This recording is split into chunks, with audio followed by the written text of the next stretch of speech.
अविनाश अभ्यंकर आपल्यासोबत जोडले गेलेले आहेत। महाराष्ट्र नवनिर्माण सेनेचा महत्त्वाचा विभाग त्यांच्याकडे आहे, ते नेता म्हणूनही आपल्याला परिचित आहेत। अविनाशजी नमस्कार, प्रसाद काथे बोलतो, माझा आवाज येतोय?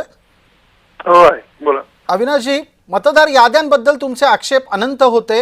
आत्ता ज्या पद्धतीने निवडणूक आयुक्तांनी सांगितलं, राज्य निवडणूक आयुक्तांनी, की आहे ती मतदार यादी जी 1 जुलै 25 ला होती तीच वापरली जाणार, यावर आधी प्रतिक्रिया द्या, मग आपण राजकीय विषयांवर बोलू।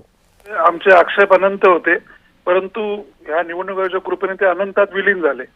कारण शेवटी त्यांना पाहिजे तेच त्यांनी केलं आणि जी काही यादी आता जुलैपासून त्यांनी सांगितलेली आहे, म्हणजे पुढची अडचण काय होती आता हे प्रश्न विचारण्यात काही अर्थ नाही। कारण त्यांना जे पाहिजे होतं, नाही तर निवडणुका 4 वर्ष झालेल्या नव्हत्या, आता अचानक अत्यंत कमी वेळात निवडणुका जाहीर केल्यात।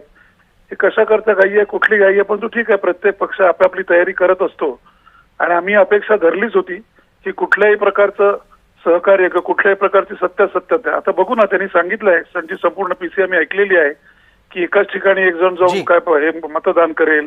11 लाख दुबार मतदार फक्त मुंबईतच होते, त्याच्यावरही त्यांनी काम केलेलं आहे। काहीतरी 2 त्यांनी स्टार लावलेले आहेत त्यांना। जी, बघू काय होतं ते।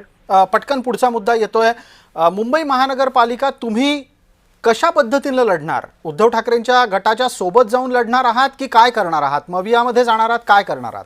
जो कुठलाही पक्षाचा निर्णय असेल तो सन्मान्य राजसाहेब ठाकरेच फक्त घेतील, परंतु आम्ही सगळेजण पक्षाचे जे कार्यकर्ते आहोत, महाराष्ट्र सैनिक आहोत, हे फक्त मुंबई नाही तर 29 ठिकाणी पूर्ण ताकदीने लढू।